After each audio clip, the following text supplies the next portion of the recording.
আজ বহুদিন বাদে কাজের বাইরে গিয়ে আমরা নিজেদের জন্য একটু সময় বার করতে পেরেছিলাম। তাই চটজলদি বুক মাই শো থেকে ফেরা নামের যে বাংলা মুভিটা বেরিয়েছে ওটার দুটো টিকিটও কেটে নিলাম।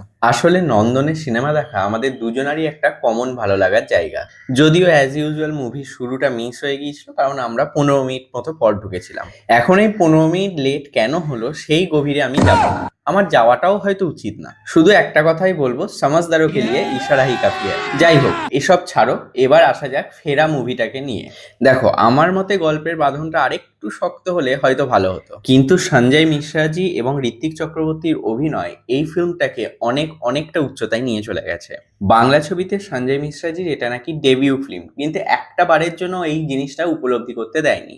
বাবা ছেলের সম্পর্কের টানাপোড়েনের মাধ্যমে শিকড়ে ফিরে আসার গল্প বলে এই ফেরা মুভিটা। যাদের কোর্টরুম ড্রামা বা জীবনের বিভিন্ন দিককে এক্সপ্লোর করতে ভালো লাগে না, তাদের হয়তো এই ছবিটা অতটাও ভালো লাগবে না। এরপর মুভি দেখা শেষ করে নন্দনে এদিক ওদিক ঘুরছিলাম, তারপর একটা জায়গায় বসে আমার জন্য ম্যান্ডেটারি দুধ চা আর ম্যাডামের জন্য ব্ল্যাক কফি অর্ডার দিয়ে দুজন মিলে একটা ভালো সন্ধে কাটিয়ে দিলাম। কিন্তু বহুদিন পরের এই মুভিটা কিন্তু এখানেই শেষ হয়নি, পরের পার্টটা আসছে নেক্সট ভিডিওতে।